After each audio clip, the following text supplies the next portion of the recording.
Assalamualaikum warahmatullahi wabarakatuh. Di video kali ini kita akan membicarakan kisah Nabi Sulaiman dan Ratu Balqis. Al-Quran mengisahkan tidak ada tanda-tanda kematian Nabi Sulaiman kecuali anai-anai yang memakan tongkatnya. Sahabat muslimin muslimat yang beriman, tonton video ini sampai selesai agar tidak sesat. Setelah Nabi Sulaiman membangunkan Baitul Maqdis dan melakukan ibadah haji sesuai dengan nazarnya, pergilah ia meneruskan perjalanannya ke Yaman. Setibanya di sana, ibu kota Yaman, ia memanggil burung hudhud sejenis burung pelatuk untuk disuruh mencari sumber air di tempat yang kering tandus itu. Ternyata bahwa burung hudhud yang dipanggilnya itu tidak berada di antara kawasan burung yang selalu berada di tempat untuk melakukan tugas dan perintah Nabi Sulaiman. Nabi Sulaiman marah dan mengancam akan mengajar burung hudhud yang tidak hadir itu bila ia datang tanpa alasan dan uzur yang nyata. Berkata burung hudhud yang hinggap di depan Sulaiman sambil menundukkan kepala ketakutan. Aku telah melakukan penerbangan pengintaian dan menemukan sesuatu yang sangat penting untuk diketahui oleh Paduka Tuan. Aku telah menemukan sebuah kerajaan yang besar dan mewah di negeri Sabah yang dikuasai dan diperintah oleh seorang ratu. Aku melihat seorang ratu itu duduk di atas sebuah tahta yang megah bertaburkan permata yang berkilauan. Aku melihat ratu dan rakyatnya tidak mengenal Tuhan pencipta alam semesta yang telah mengurniakan mereka kenikmatan dan kebahagiaan hidup. Mereka tidak menyembah dan sujud kepadanya, tetapi kepada matahari. Mereka bersujud kepadanya di kala terbit dan terbenam. Mereka telah disesatkan oleh Saitan dari jalan yang lurus dan benar. Berkata Sulaiman kepada hudhud, baiklah, kali ini aku ampuni dosamu karena berita yang engkau bawakan ini yang aku anggap penting untuk diperhatikan dan untuk mengesahkan kebenaran beritamu itu. Bawalah suratku ini ke Sabah dan lemparkanlah ke dalam istana ratu yang engkau maksudkan itu, kemudian kembalilah secepat-cepatnya, sambil kami menanti perkembangan selanjutnya bagaimana jawaban Ratu Sabah atas suratku ini. Hudhud terbang kembali menuju Sabah dan setibanya di atas istana kerajaan Sabah dilemparkanlah surat Nabi Sulaiman tepat di depan Ratu Balqis yang sedang duduk dengan megah di atas tahtanya. Ia terkejut melihat sepucuk surat jatuh dari udara tepat di depan wajahnya. Ia lalu mengangkat kepalanya melihat ke atas, ingin mengetahui dari manakah surat itu datang dan siapakah yang secara kurang hormat melemparkannya tepat di depannya. Kemudian diambillah surat itu oleh Ratu, dibuka dan baca isinya yang berbunyi dengan nama Allah yang Maha Pengasih lagi Penyayang. Surat ini adalah daripadaku, Sulaiman.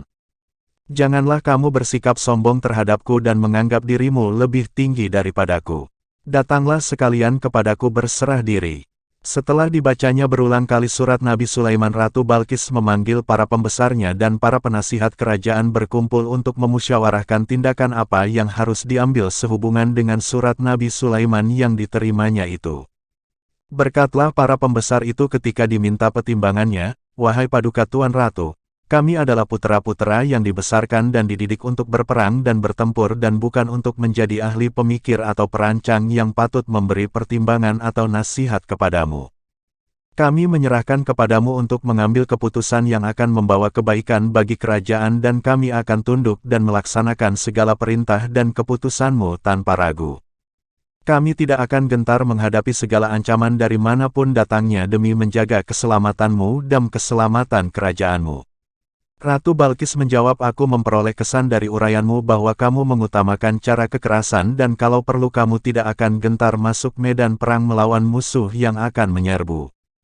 Aku sangat berterima kasih atas kesetiaanmu kepada kerajaan dan kesediaanmu menyabung nyawa untuk menjaga keselamatanku dan keselamatan kerajaanku. Akan tetapi aku tidak sependirian dengan kamu sekalian. Menurut pertimbanganku, lebih bijaksana bila kami menempuh jalan damai dan menghindari cara kekerasan dan peperangan. Sebab bila kami menentang secara kekerasan dan sampai terjadi perang dan musuh kami berhasil menyerbu masuk kota-kota kami, maka niscaya akan berakibat kerusakan dan kehancuran yang SGT menyedihkan. Mereka akan menghancur binasakan segala bangunan, memperhambakan rakyat dan merampas segala harta milik dan peninggalan nenek moyang kami. Hal yang demikian itu adalah merupakan akibat yang wajar dari tiap peperangan yang dialami oleh sejarah manusia dari masa ke semasa. Maka menghadapi surat Sulaiman yang mengandung ancaman itu, Aku akan coba melunakkan hatinya dengan mengirimkan sebuah hadiah kerajaan yang akan terdiri dari barang-barang yang berharga dan bermutu tinggi yang dapat mempesonakan hatinya dan menyilaukan matanya, dan aku akan melihat bagaimana ia memberi tanggapan dan reaksi terhadap hadiahku itu dan bagaimana ia menerima utusanku di istananya.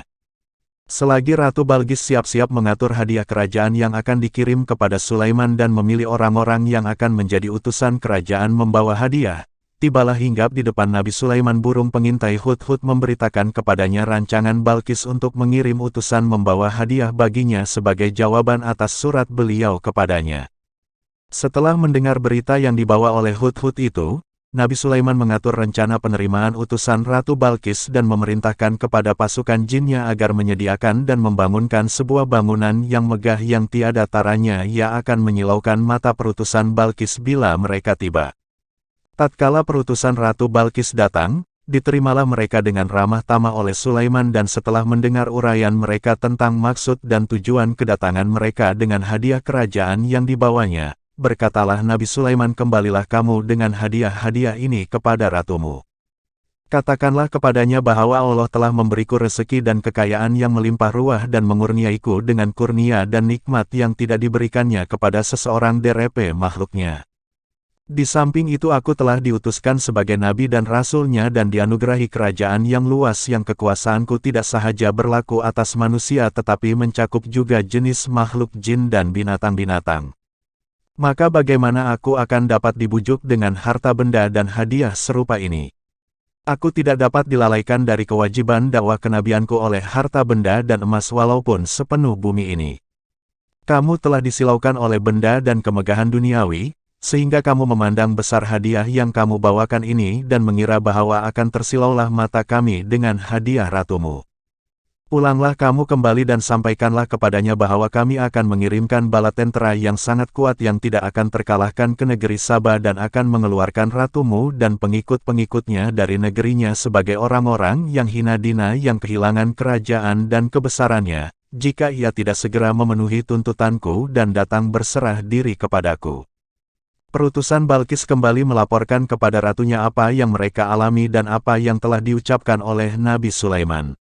Balqis berpikir, jalan yang terbaik untuk menyelamatkan diri dan kerajaannya ialah menyerah saja kepada tuntutan Sulaiman dan datang menghadap dia di istananya. Nabi Sulaiman berhasrat akan menunjukkan kepada Ratu Balqis bahwa ia memiliki kekuasaan gaib di samping kekuasaan lahirnya dan bahwa apa yang dia telah ancamkan melalui rombongan perutusan bukanlah ancaman yang kosong. Maka bertanyalah beliau kepada pasukan jinnya, siapakah di antara mereka yang sanggup mendatangkan tahta Ratu Balqis sebelum orangnya datang berserah diri? Berkata Ifrit, seorang jin yang tercerdik, aku sanggup membawa tahta itu dari istana Ratu Balqis sebelum engkau sempat berdiri dari tempat dudukimu. Aku adalah pesuruhmu yang kuat dan dapat dipercayai. Seorang lain yang mempunyai ilmu dan hikmah nyeletuk berkata, aku akan membawa tahta itu ke sini sebelum engkau sempat memejamkan matamu. Ketika Nabi Sulaiman melihat tahta Balqis sudah berada di depannya, berkatalah ia, ini adalah salah satu kurnia Tuhan kepadaku untuk mencoba apakah aku bersyukur atas kurnianya itu atau mengingkarinya, karena barang siapa bersyukur maka itu adalah semata-mata untuk kebaikan dirinya sendiri dan barang siapa mengingkari nikmat dan kurnia Allah, ia akan rugi di dunia dan di akhirat dan sesungguhnya Allah Maha Kaya lagi Maha Mulia. Menyongsong kedatangan Ratu Balqis, Nabi Sulaiman memerintahkan orang-orangnya agar mengubah sedikit bentuk dan warna tahta ratu itu yang sudah berada di depannya. Kemudian setelah ratu itu tiba beserta pengiring-pengiringnya, bertanyalah Nabi Sulaiman seraya menundingkan kepada tahtanya, serupa inikah tahtamu? Balqis menjawab seakan-akan ini adalah tahtaku sendiri, seraya bertanya-tanya dalam hatinya, bagaimana mungkin bahwa tahtanya berada di sini padahal ia yakin bahwa tahta itu berada di istana tatkala ia bertolak meninggalkan Saba. Selagi Balqis berada dalam keadaan kacau pikiran, keheranan melihat tahta kerajaannya sudah berpindah ke istana Sulaiman, ia dibawa masuk ke dalam sebuah ruangan yang sengaja dibangun untuk penerimaannya. Lantai dan dinding-dindingnya terbuat dari kaca putih. Balqis segera menyingkapkan pakaiannya ke atas betisnya ketika berada dalam ruangan itu, mengira bahwa ia berada di atas sebuah kolam air yang dapat membasahi tubuh dan pakaiannya. Berkata Nabi Sulaiman kepadanya, engkau tidak usah menyingkap pakaianmu. Engkau tidak berada di atas kolam air. Apa yang engkau lihat itu adalah kaca-kaca putih yang menjadi lantai dan dinding ruangan ini. Oh, Tuhanku, Balkis berkata menyadari kelemahan dirinya terhadap kebesaran dan kekuasaan Tuhan yang dipertunjukkan oleh Nabi Sulaiman. Aku telah lama tersesat berpaling daripadamu, melalaikan nikmat dan kurniamu, merugikan dan menzalimi diriku sendiri sehingga terjatuh dari cahaya dan rahmatmu. Ampunilah aku berserah diri kepada Sulaiman nabimu dengan ikhlas dan keyakinan penuh. Kasihanilah diriku wahai Tuhan yang Maha Pengasih dan Maha Penyayang. Demikianlah kisah Nabi Sulaiman dan Balkis Ratu Saba. Dan menurut sementara ahli tafsir dan ahli sejarah nabi-nabi, bahwa Nabi Sulaiman pada akhirnya kawin dengan Balkis dan dari perkawinannya itu lahirlah seorang putera. Menurut pengakuan Maharaja Ethiopia Abyssinia, mereka adalah keturunan Nabi Sulaiman dari putera hasil perkawinannya dengan Balkis itu. Wallahu alam bisawab. Wafatnya Nabi Sulaiman. Al-Quran mengisahkan bahwa tidak ada tanda-tanda yang menunjukkan kematian Sulaiman kecuali anai-anai yang memakan tongkatnya yang ia sandar kepadanya ketika Tuhan mengambil rohnya. Para jin yang sedang mengerjakan bangunan atas perintahnya tidak mengetahui bahwa Nabi Sulaiman telah mati kecuali setelah mereka melihat Nabi Sulaiman tersungkur jatuh di atas lantai, akibat jatuhnya tongkat sandarannya yang dimakan oleh anai-anai. Sekiranya para jin sudah mengetahui sebelumnya, pasti mereka tidak akan tetap meneruskan pekerjaan yang mereka anggap sebagai seksaan yang menghinakan. Berbagai cerita yang dikaitkan orang pada ayat yang mengisahkan matinya Nabi Sulaiman, namun karena cerita-cerita itu tidak ditunjang dikuatkan oleh sebuah hadis sahih yang muktamad, maka sebaiknya kami berpegang saja dengan apa yang dikisahkan oleh Al-Quran dan selanjutnya Allah lah yang lebih mengetahui dan kepadanya kami berserah diri. Kisah Nabi Sulaiman dapat dibaca di dalam Al-Quran, Surah An-Naml ayat 15 hingga ayat 44.